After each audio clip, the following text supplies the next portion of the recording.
All right. Given that spring is here, given that the show and fair circuit season is upon us, I want to talk about negotiation and specifically a very, very simple trick I think more artists and photographers need to deploy when it comes to negotiation. Okay. You're in an in-person selling type of a scenario, right? Or for that matter, it could be an online type selling scenario. Let me just get my little pinned comment here.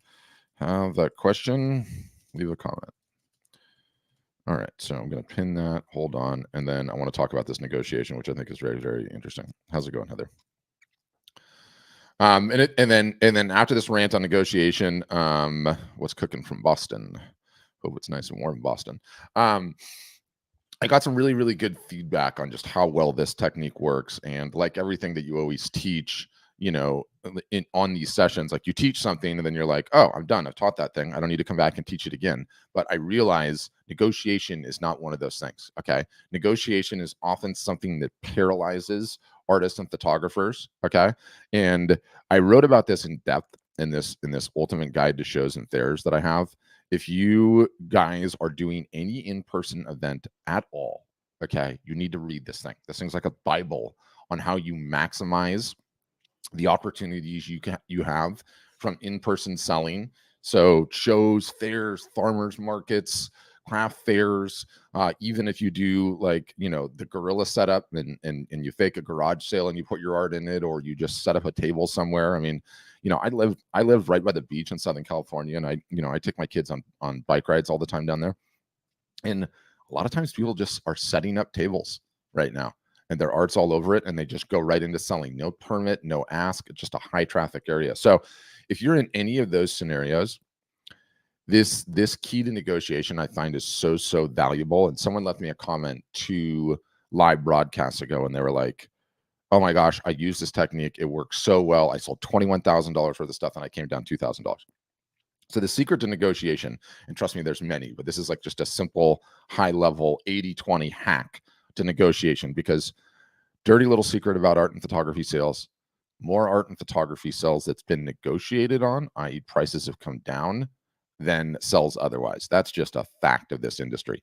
So, you don't want to be, as an artist or a photographer, unprepared for when someone offers you less than asking price on your work. It's very easy to, when somebody like, hey, I've got this thing for $1,000, would you take 750? It's very easy when someone offers you less than what you are asking for a piece of art or photography, for that to like get under your skin, right? And irk you. Like, does this person have any idea how much time I spent on this? How dare you? How could you possibly offer me less, right? But the secret to negotiation, I find, is just being prepared. Okay, it's just being prepared. So I want to throw this negotiation hack, tip, tactic, whatever you want to call it, out there, and then we'll open it back up to Q&A. And the negotiation tactic is just this: you have a piece of art that you're offering for $1,000. Okay. If you've got this thing in the shop for $1,000, or you have this thing in person for $1,000, and they come in and they're like, Patrick, I really, really like this piece of work. Would you take $750 for it? Would you take $750 for it? And you're presented with an opportunity there to do a number of things. You can say, no, I'm sorry, right? The price is $1,000, take it or leave it. You could just automatically acquiesce to that. You could say, you know what? I will take $750, or you can attempt to negotiate. My position is, if $750 is something that you would absolutely take for that $1,000 piece of art, you cannot drop to $750 without getting something in return. That is the secret to negotiation. And I think there's like something, goes back to our caveman days, or like when we were hunter gatherers, right? In the sense that if you have something for $1,000 and I say, hey, I'll give it to you for, will you take 750? And you say yes, that's going to make me not want it, even though I got that $250 off, right? It's going to make me not want it because there's no thrill of the kill there. It was too easy. You just rolled over. You made it too easy. So what I want everyone to learn, this simple trick, is like, You're the artist or photographer. You have this thing on sale for $1,000, but you would raise the asking price. You would totally take $750. I offer you $750. You pause and you look at them and you say, $750 is quite a bit lower than I would want to go on that. But, and it's everything that comes after the but. The but is, okay, how are you going to pay? And then shut up and ask them, how are they going to pay? And maybe they say credit card, or maybe they say cash, or maybe they say Venmo.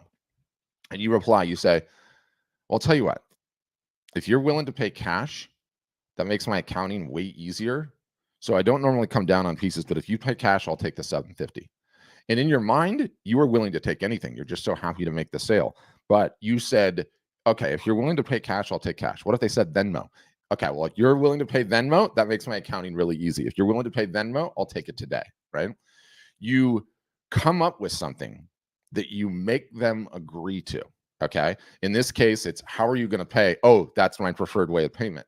Or you could say, well, I'll tell you what, only if you let me keep the piece till the end of the day so I can show it off and sell some prints. Or I really need to get rid of it. If you take it today and only you take it today, you just make something up, but you get them to agree to it before, okay, before you say yes.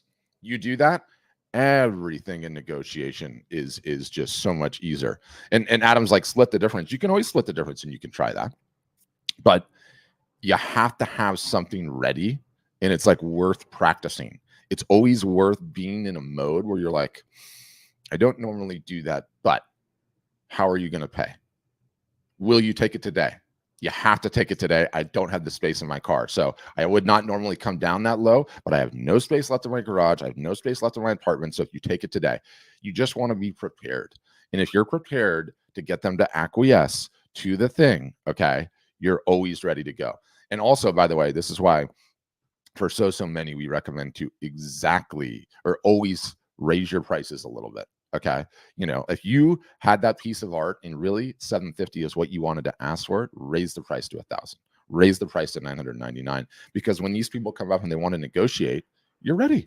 You're ready. The whole thing is just a game. You're just a game.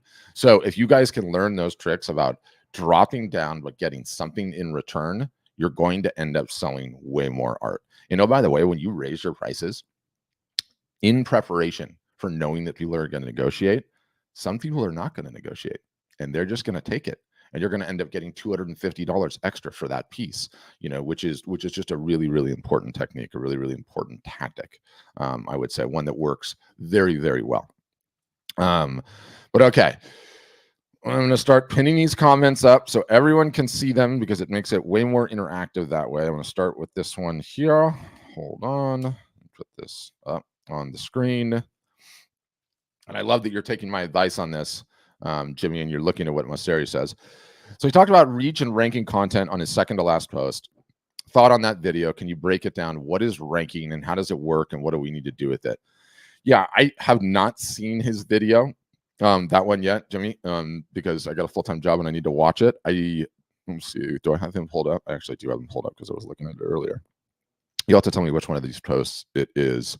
But generally speaking, like, you know, the reach versus ranking argument to me is all nonsense. Okay. It's all nonsense because what I realize is like, as creatives, when you guys are trying to sell art or photography, you only need one person to be excited about the work for the work to sell. You only need one person that's interested. And, you know, well, you need to get views and you need to get reach and you need to get likes and you need to get comments and you need to get shares. It's all nonsense. Like all it takes is one person to say, oh my gosh, I want this. Let me purchase it. Right. And that's the only metric that matters to you guys. So I somewhat focus. Okay. I somewhat focus on those metrics to understand like what content is performing better, but I don't go all in on it, right? I don't go all in on it because I know I'm 100% not, you know, I'm not living and dying on that hill, right? Because all I care about is that I get my stuff in front of the right people. But you're saying second post, it might be fun to kind of watch it. No, it's not the Q&A. It's not that one. This one. Is it making money on IG? Jimmy, you can respond to that. Okay, so Chuck Rand, I should have asked how they're paying before negotiations. Next time I will. I'm telling you guys, it works. You have to be ready for it, because you have to like throw a little vaudeville into the deal, right? So like, let me just go through exactly how I say this. So I'm in the booth.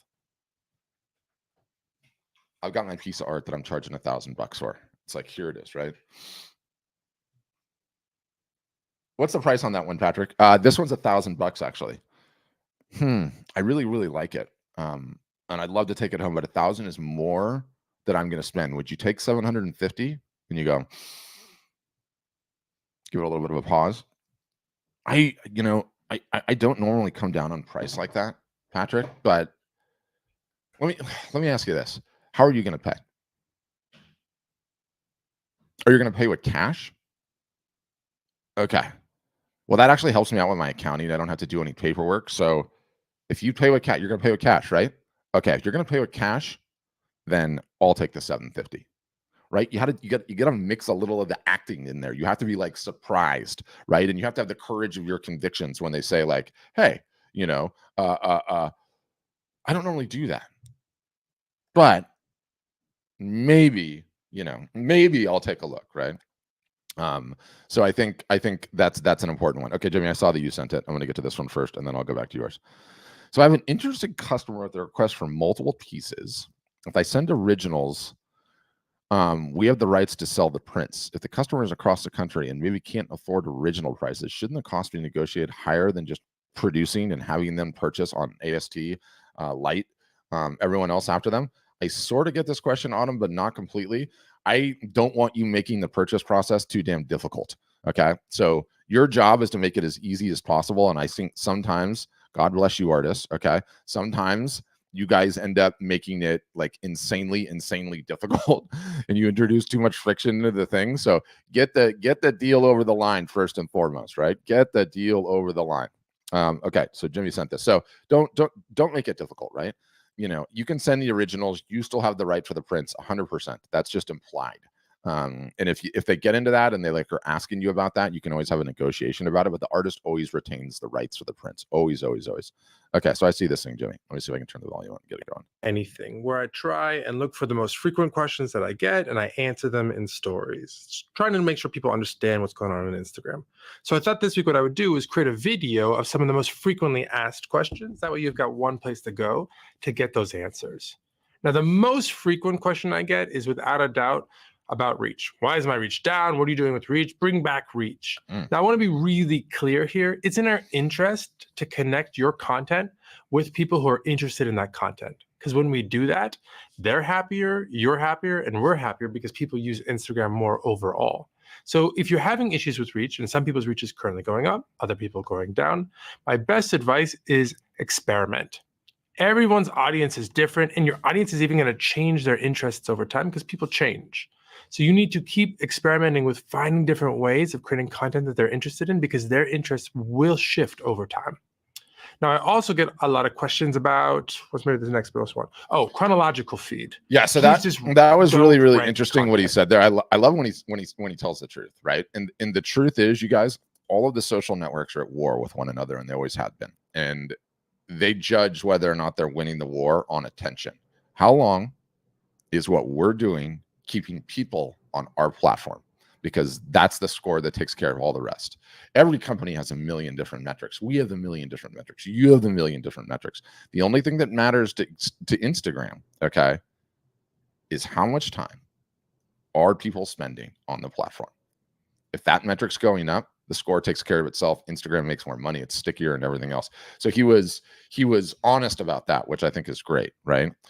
Which I think is great. The ranking, Jimmy, I don't think like I choose, and I always like advise my customers, like there are so many rabbit holes on Instagram that you can end up going down, right? Like there's an endless number, and inevitably it always gets back to like, oh, does the algorithm like this or does the algorithm like that? It's like, I'm not planning my day or trying to grow my business based on some sort of algorithm that changes all the time at a whim and there's no transparency on it. Not doing that. That is a fool's errand. And like even trying for some of these short-term arbitrages that come up, usually a fool's errand as well. So we focus on what we can do and what we can achieve. Okay. And what we can do and what we can achieve is number of pieces of content created per week. Okay. And then staying at that consistently. Right. If you do that, you're going to win. You're going to win. Like if you can just get into a position where your default behavior is like, I've got an idea, make it and do it. And don't wait, do it today. Right? Don't worry about whether or not it's the highest quality. Don't worry about whether or not hair and makeup is achieved if it's a video. Don't worry about if the audio is the best. Just create these different pieces of content. And the analogy that I like to use is it's just a game of archery. That's it. This archery analogy works for just about anything, but it's the number of arrows that you pull back and fire at the target. Okay.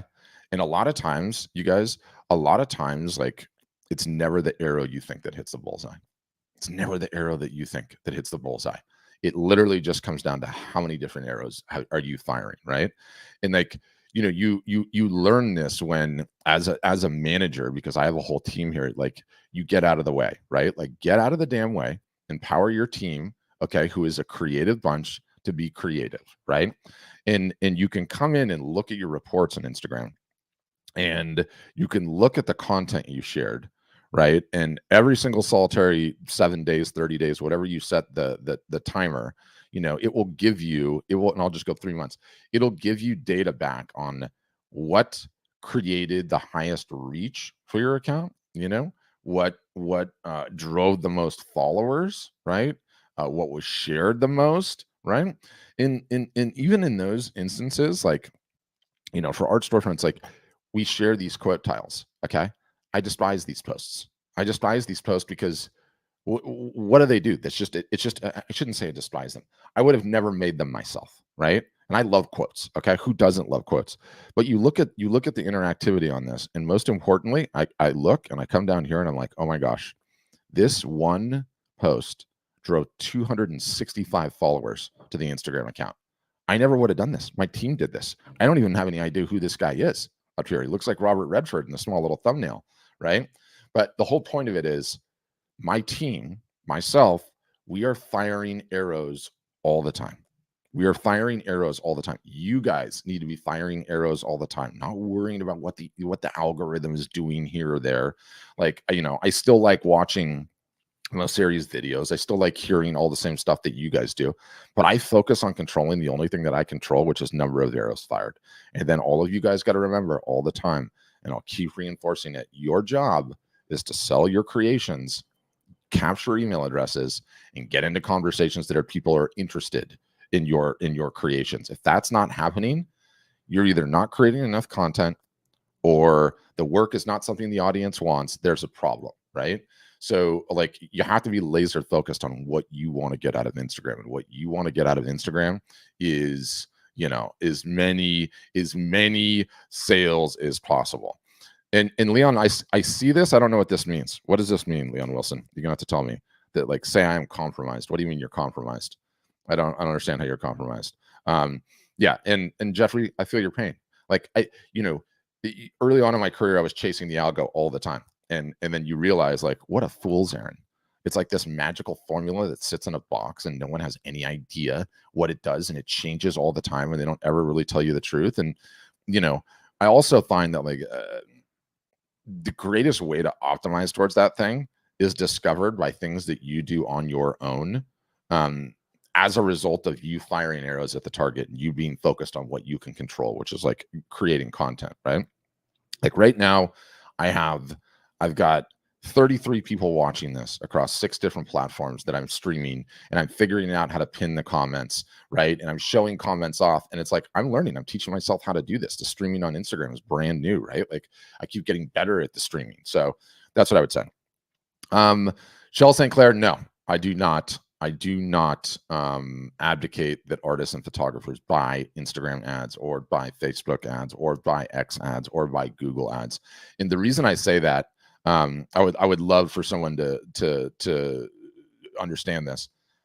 In the 10 years that I've been doing this, I have seen a whole bunch of different artists and photographers go onto Instagram or go onto Facebook and buy ads and run ads. Okay. And there's only one thing that every single solitary one of those different artists and photographers have in common. They didn't do it consistently. Meaning, I saw them start advertising. They were advertising for like a month or 2 months or 3 months or 4 months or 5 months, and then they stopped. And the reason that they all stopped, Shell, is because they're not getting an ROI, a return on investment on their ads, because it is not profitable to advertise art and photography in the way most people think you should advertise art or photography, which is, hey guys, this is on sale. Check it out. Buy today. Doesn't work. Doesn't work. So what I advocate instead, okay, and I have, if you guys have not subscribed to this podcast, you should subscribe to this podcast. It's called the Art Marketing Podcast. I'll show you what it looks like in a second. But in here, I have episode number 55 and number 56. Shall write these down. Number 55 and 56. And here's what the thing looks like. Get up to the top so you can see what it looks like. It's on Spotify. It's on Apple Podcasts. And on here, I have this mega in-depth episode that talks exactly what to do instead of paying for ads. Okay. And it centers around some things that you can do at print giveaways and some very, very intelligent ways to do it. And it is 1,000 times more effective than running ads. And, you know, ads is a nuanced conversation, but the long and the short is no, I do not believe that you should be doing ads. All right, David's saying, when I post a reel on IG, I see when it's about my art if it doesn't attract any non-followers. When I do a reel about me at work in real life, it attracts plenty of no actual followers. I know. It's the same stuff for us, right? It's the exact same stuff for us, David. You don't stress about that. You have to do the balance. The balance is always going to attract different audience types, right? And it's sort of like fishing with different types of bait. You know, you cannot just do your art. You have to do things about you, interesting stuff about what you're doing, where you are, you know, how you're hanging out, and all the rest. It's just really, really important. And you know, it's another one of those things. Like, if you do a combination of content about you, and you do a combination of content about your art, you're gonna win. Okay, you're gonna win. We just, that's it. Don't worry about anything else. Don't worry about what are attracting what. You know, you make little course corrections as you go along. But that's how it is. And yes, Shell, it's, you know, sadly, boosting posts on Facebook or Instagram is essentially lighting money on fire, right? It's just lighting money on fire. Okay, so I got some more questions here. And you're very welcome, Shell. If I've saved you money, that makes me very, very happy. What is the minimum to start? I assume you're asking what is the minimum to start with us. Great question. You should go and get a demo. The minimum is I don't even know what our minimum is. It's a couple of $1,000 now to get started, but you have no idea the context of any of that unless you talk to somebody on the phone and get a demo, because you have to see all the bells and whistles and everything that we do. You know, the hard thing to explain what we do in a big picture is, like, we're so much more than just a technology company. We are, you know, we're basically like a university that just teaches art and photography, business and marketing all year long, right? Yeah, so Chuck, this is great. Are you positive that you sold it from the ad? Do you even know for sure? Did the ad pay for, you know, all of those things? Because the 100,000 views is complete nonsense. Like, you know, most people don't know how to do ads effectively because it's really, really hard to do. And again, you're not going to figure it out. Like, I'm just telling you, I've never seen anyone do it consistently, right? I've just never seen anyone do it consistently. IG sent a message to my account is compromised. I'm allowing any entity to access my account. Yeah, that's probably spam, Leon. If you can log into your account, there's like a lot of people that are sending these nonsense messages. I get them on Facebook all the time. And you know what I would do is I would just delete them. As long as you can log in, you're probably still fine. The spam on Facebook is out of control. It's out of control. Shell, number 55 and number 56. Go and listen to those two episodes. And I'm telling you, take all of that money that you were boosting post with and invest it in those techniques. So if you don't have time to do a live show, by which you mean an in-person Thayer show, Azalea, you need to stream one. You need to do a live stream, right? Which is, you know, we pioneered those things at Art Storefronts, and I have a bunch of episodes I have a bunch of episodes in the podcast talking about how to do live art shows as well. And they're awesome. And you can do it totally from home after hours, right? After you get back from work or whatever you have going on. But you could still do a live show on the weekends. You should try to do it, right? That's what I would say. Yeah.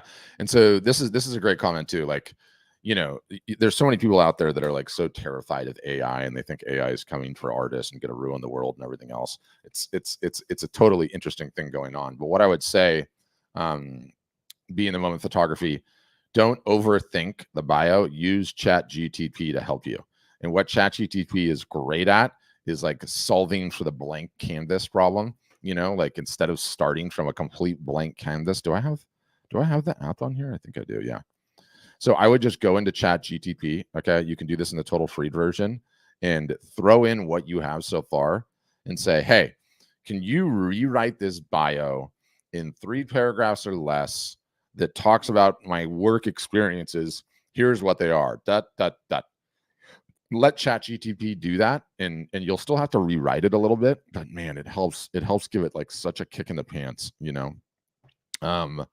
And yes, be in the moment photography, we build the website for you. We don't even let our customers build them anymore because it's just a waste of time. None of you guys have a website problem. Okay. You all have the marketing problem. All we need to do is get your art looking beautiful on one of our websites, let it take credit card, give you all the options to fulfill and ship and print and do all that stuff, which is very, very important. And then, get you marketing, which is really the most important. So that's what I would say. Very, very important. But who else, guys? Open for questions or comments. More than happy to answer any that you have about anything. Art marketing, photography marketing related. We run sessions like these. My customers know that are on here, but we run sessions like these internally, like essentially 9 a week now, I think we're up to. And, the whole idea is that like, it's a lonely journey being an artist or a photography. You're on your own. If you need to learn things or you have questions, like you have to go to YouTube or you have to search forums or you have to, sign up for some mastermind somewhere, right? Like you need regular and ongoing coaching and education and tech support, because you guys are already wearing way too many hats, right? Like you're creating the work, you're marketing the work, you're doing the accounting, you're setting the pricing, you're doing the marketing. It's like, anything that we can take off of your plate to help you market consistently and keep going is just a huge, huge, huge deal. So it's what we do, why we exist.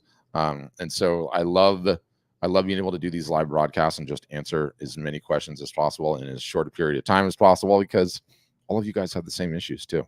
Like, on the sessions internally, oftentimes we'll have 200 or 300 people in there and maybe only 15 or 20 people ask questions, but everyone gets a ton of value from it because it's so helpful to hear what your contemporaries, the other artists, photographers, creatives are struggling with, because chances are it's the exact same thing in your business, right?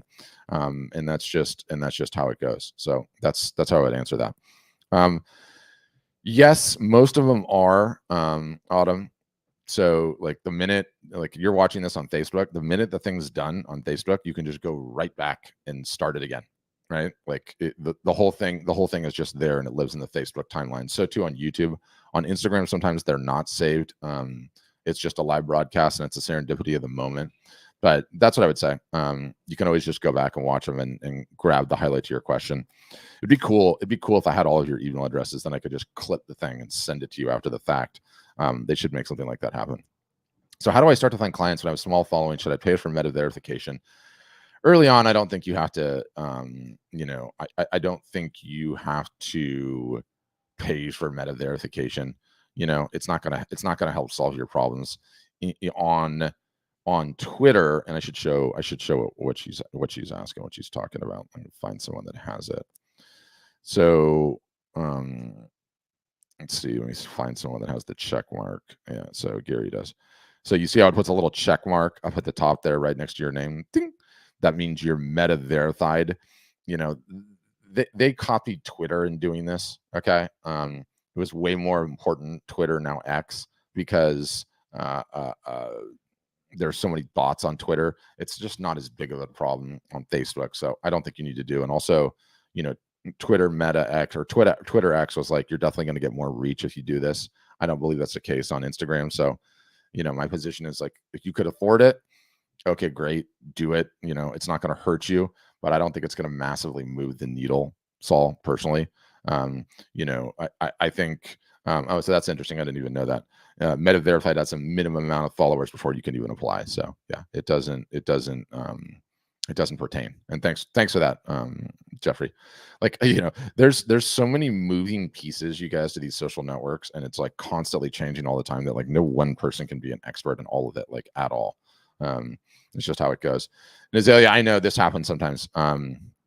You know, we use a bot to be able to try to like automatically deliver things to Instagram, the DM box via keyword, and then so too on Facebook. And sometimes the thing just derps out. That's just technology.